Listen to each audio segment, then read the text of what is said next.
So hello students, mathematical logic चा पुढचा section किंवा पुढचा टॉपिक म्हणू आपण converse, inverse and Contra positive आज आपण पाहणार आहोत. तर कॉन्व्हर्स, इनव्हर्स, कॉन्ट्रा पॉझिटिव्ह हे फक्त कंडिशनल म्हणजेच इम्प्लिकेशन म्हणजेच जे दोन स्टेटमेंट्स इफ देन या कनेक्टिव्हिटी जोडलेले आहेत अशाच स्टेटमेंटचं converse, inverse and contrapositive होते. लक्षात ठेवा. आता converse of P implies Q म्हणजे if then नी म्हणजे कंडिशनल स्टेटमेंटचं कॉन्व्हर्स असतं is Q implies P म्हणजे दोन्ही स्टेटमेंट रिव्हर्स झाले आणि ते if then नी जोडलेले असतील तर त्याला आपण दिलेल्या कंडिशनल स्टेटमेंटचं कॉन्व्हर्स असं म्हणतो. सेकंड आहे इनव्हर्स. इनव्हर्स कोणाचं कंडिशनल स्टेटमेंटचं ते असतं negation P implies negation Q आणि तिसरं आहे contrapositive. So contrapositive of P implies Q is negation Q implies negation P.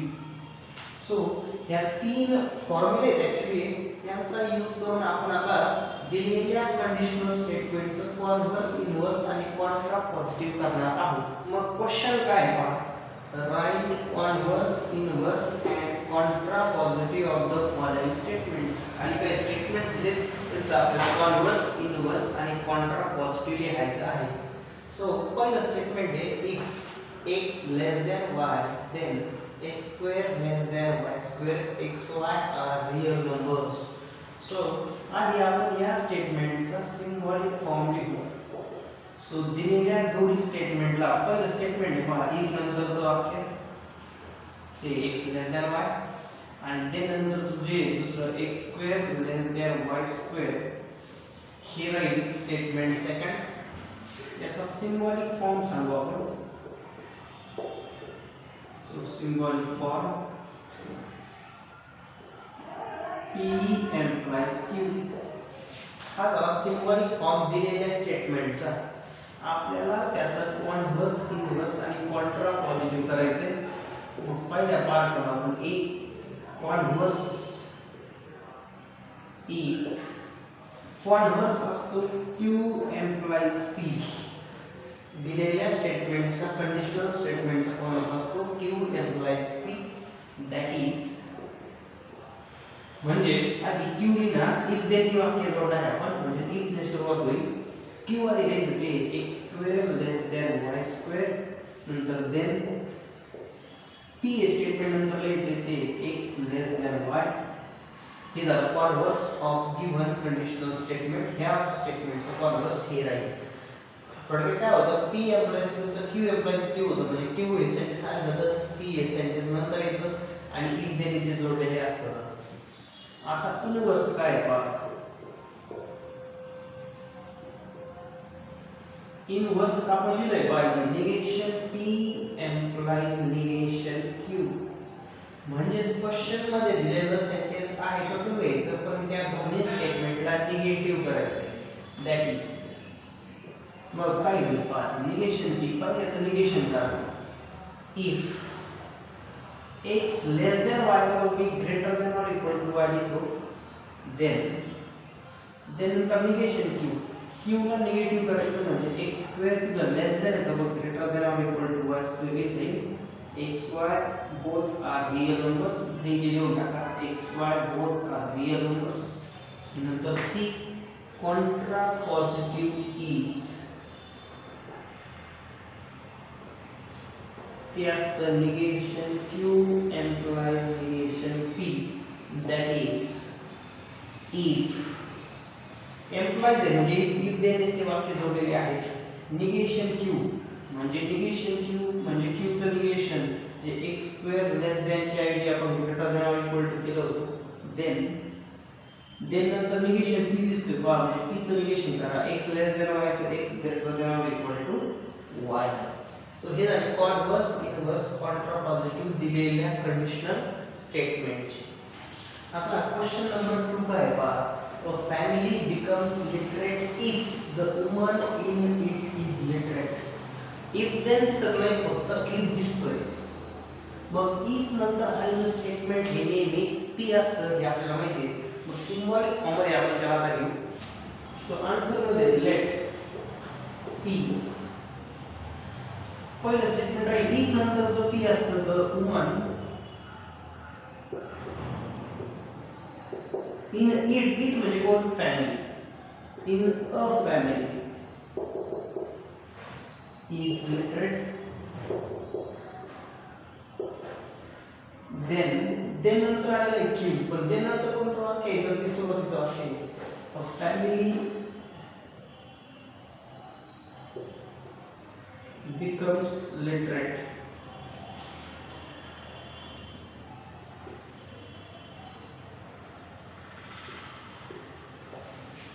मग सिम्बॉलिक फॉर्म लिहिता येईल दोन स्टेटमेंट इफ देन जोडलेले असल्यामुळे आपण त्या दोन्ही स्टेटमेंटला सिम्बॉलिक फॉर्म मध्ये लिहिणार P implies Q किंवा P कंडिशनल Q. मग हा झाला सिम्बॉलिक फॉर्म. आता पहिला पार्ट लिहावा कॉन्व्हर्सचा. Converse is Q implies P. Converse असतं Q implies P. that is म्हणजे आपल्याला आपण शाब्दिक स्वरूपात म्हणजे व्हर्बल फॉर्म मध्ये लिहिणार. मग Q दिलायचं आहे आपल्याला. सो इफ Q काय पहिलं पहा family becomes literate. A family becomes literate. Then नंतर कोण आहे P काय आहे लिहून काढायचं. The woman in a family त्याऐवजी in it लिहू शकतो मी is literate.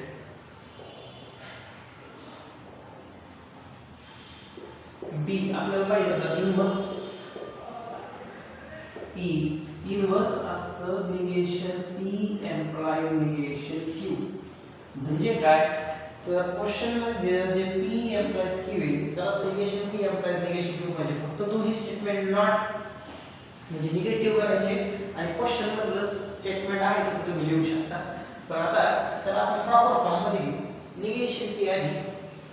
So if P ला निगेटिव्ह करा. P काय the woman in a family is the woman in a family is negative काय होतं नॉट लिटरेट. नॉट लिटरेट ला तुम्ही इलिटरेट सुद्धा लिहू शकता. देन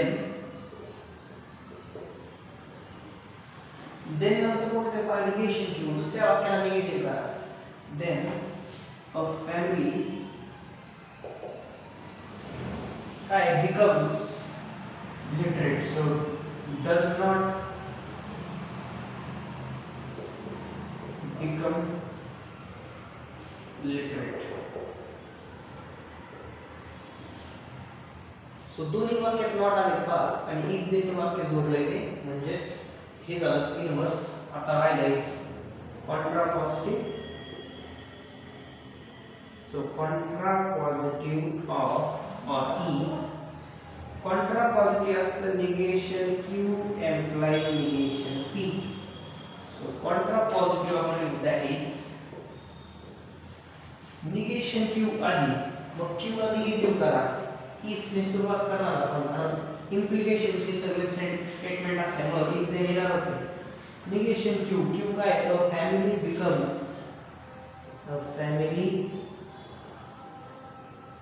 निगेटिव्ह करता असल्यामुळे डज नॉट बिकम होतो आपण त्याला लिटरेट. सो हे स्टेटमेंट Q ला निगेटिव्ह केलं तर family does not become literate. Then नंतर कोण आहे निगेशन P ला निगेटिव्ह करू. So the woman in a family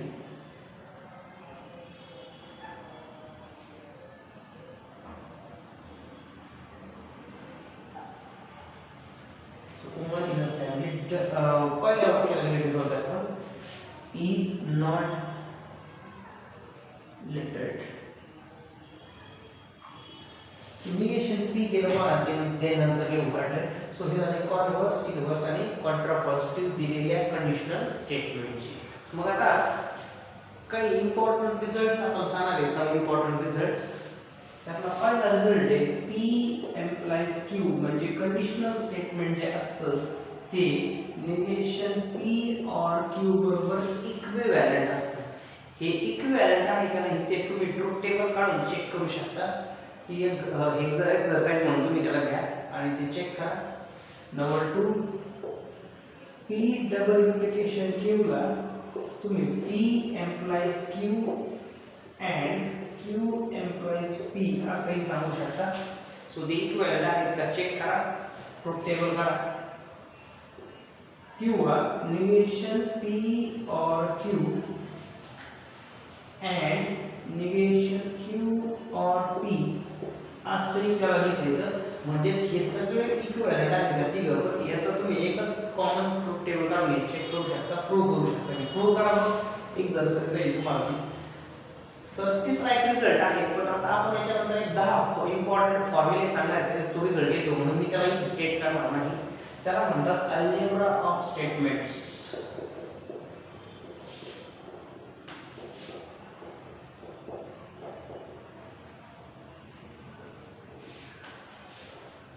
मग अल्जेब्रा ऑफ स्टेटमेंट्स काय आहे?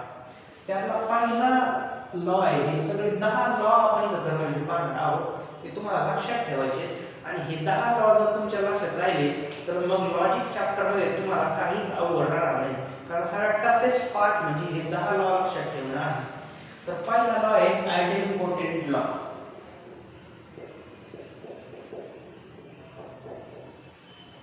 तर आयडेम्पोटेंट लॉ काय पहा, पी च कंजक्शन किंवा कन्व्हर्शन पी बरोबरच घेतलं म्हणजे त्या स्टेटमेंटचं कन्व्हर्शन स्वतः बरोबरच घेतलं तर तुम्हाला ओरिजिनल स्टेटमेंट मिळतं. किंवा तुम्ही त्याचं डिसजंक्शन जरी घेतलं तरी तुम्हाला तेच स्टेटमेंट मिळतं. हा आहे आयडेम्पोटेंट लॉ. 2 नंबरचा लॉ आहे, 2 नंबरचा लॉ आहे कम्युटेटिव्ह लॉ.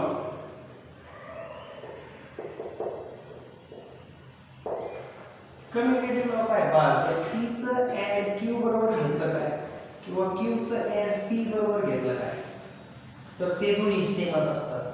सिमिलरली क्यू साठी पण ऑर साठी पण पी चं ऑर क्यू बरोबर घेतलं काय किंवा क्यू चं ऑर पी बरोबर घेतलं काय तर ह्या जसं आपण 2 + 3 आणि 3 + 2 आन्सर 5 येतं तर त्याला आपण कम्युटेटिव्ह प्रॉपर्टी म्हणलेलं आहे. ती कम्युटेटिव्ह प्रॉपर्टी जर स्टेटमेंटच्या बाबतीतही होल्ड करते. सो तो लॉ आपण सांगितला. आणि तिसरा लॉ आहे त्याला म्हणतात असोसिएटिव्ह लॉ.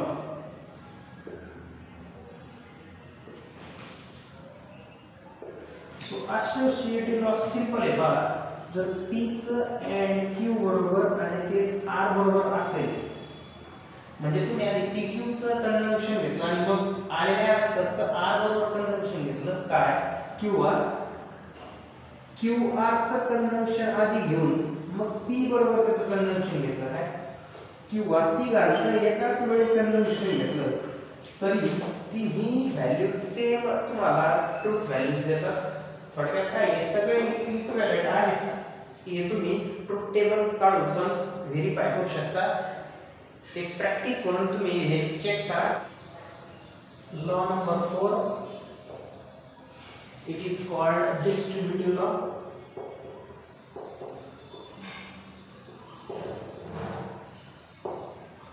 डिस्ट्रीब्युटिव्ह लॉ काय पहा, जर p चं ऍड q और r बरोबर असेल म्हणजेच दोन स्टेटमेंटचं डिसजंक्शन म्हणजे और आहे आणि त्या दोघांचं जर p बरोबर ऍड असेल तर तुम्ही त्याला p and q म्हणजे p चं कन्व्हर्शन q बरोबर मारला और तसाच आणि p चं कन्व्हर्शन r बरोबर लिहू शकता.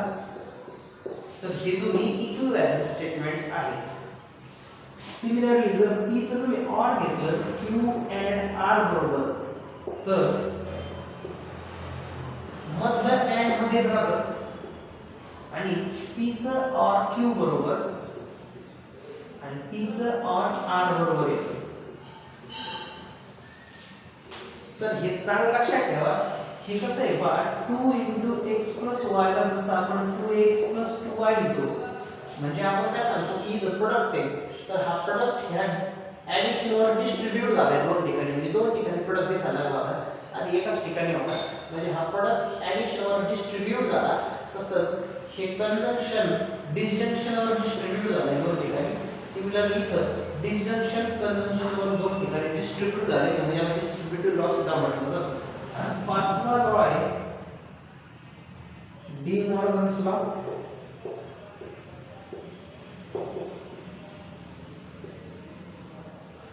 डी मॉर्गन्स लॉ म्हणजे निगेशन ऑफ कंजंक्शन आणि निगेशन ऑफ डिसजंक्शन जे तुम्ही ऑलरेडी पाहिले होते तेच लॉ म्हणजे डी मॉर्गन्स लॉ या नावाने ओळखले जातात. मग निगेशन P and Q म्हणजे निगेशन ऑफ कंजंक्शन असतं निगेशन P or Q आणि निगेशन ऑफ डिसजंक्शन असतं negation P and negation Q.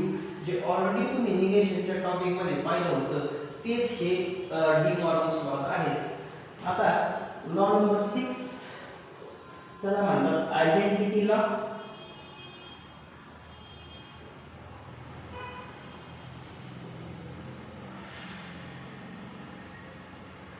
मग आयडेंटिटी लॉ काय बा P and T is P and P and F is F.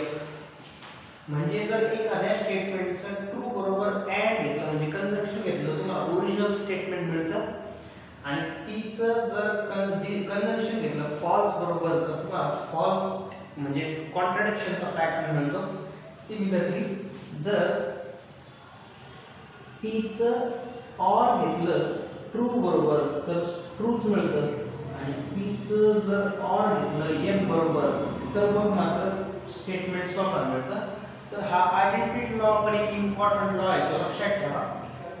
आता law number 7 त्याला म्हणतात कॉम्प्लिमेंट लॉ.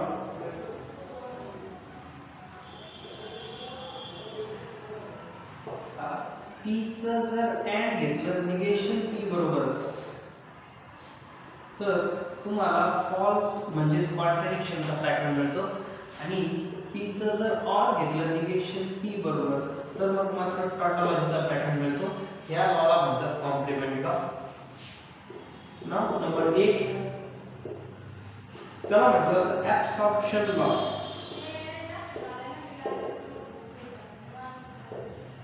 मग ऍब्सॉर्प्शन लॉ काय बा जर P चं कंजंक्शन असेल P or Q बरोबर तर तुम्हाला P च मिळतं म्हणजे ओरिजिनल स्टेटमेंट मिळतं P. किंवा P चं जर ऑर असेल P and Q बरोबर तर तेव्हा सुद्धा P च मिळतं. म्हणजे ऍक्च्युअली होतंय काय पहा तर Q हे स्टेटमेंट लेफ्ट साइडला होतं पण राईट साइडला राहत नाही. मग थोडक्यात ते ऍब्सॉर्ब झालंय असं बहुतेक असावं म्हणून ते पुढे येत नसल्यामुळे ह्या लॉला ऍब्सॉर्प्शन लॉ म्हटले. कारण Q ला एक प्रकारे ऍब्सॉर्ब करून घेतले म्हणून याला ऍब्सॉर्प्शन लॉ म्हटलेला असावं. आणि आता नंबर 9 चा लॉ आहे conditional law. So conditional law काय पहा P एम्प्लाइज Q ला आपण मगाशी सम इम्पॉर्टंट जो टॉपिक पाहिला तो लॉ आहे निगेशन P or Q लिहू शकतो याला म्हणतात कंडिशनल लॉ. आणि जो लास्ट आहे नंबर 10 तो आहे बाय कंडिशनल लॉ.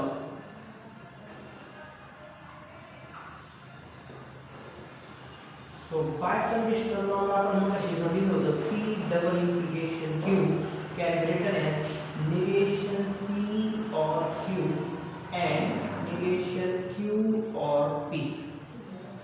तर हे झाले ते 10 लॉज किंवा अल्जेब्रा ऑफ स्टेटमेंट्स. आणि मग हे अल्जेब्रा ऑफ स्टेटमेंट्स जर तुम्हाला माहित असतील तर पुढच्या सेक्शन मध्ये जे आपण प्रॉब्लेम्स सॉल्व्ह करणार आहोत ते तुम्हाला सगळे कळतील. त्यामुळे हे 10 रूल्स लक्षात असल्याशिवाय पुढचा व्हिडिओ तुम्ही पाहू नका कारण तुम्हाला ते काही समजणार नाही. हे 10 नियम किंवा 10 रूल तुमच्या एकदा का लक्षात आले आणि तुम्हाला ते समजले ते समजण्यासाठी तुम्ही हे सगळे ट्रू आहेत का हे चेक करायसाठी तुम्ही यांचे ट्रुथ टेबल काढून ते व्हेरीफाय करा की हे सगळे लॉजिकली इक्विव्हॅलेंट आहे किंवा नाही आणि मग पुढच्या टॉपिककडे जा. तर मग पुढे पाहू आपण पुढच्या व्हिडिओमध्ये ह्या अल्जेब्रा ऑफ स्टेटमेंटचा वापर करून वापर कसा आपण खरं म्हणजे करतो ते आपण पाहणार आहोत. तर मग हे लॉ आधी क्लिअर करा. आपण भेटू मग पुढच्या व्हिडिओमध्ये. धन्यवाद.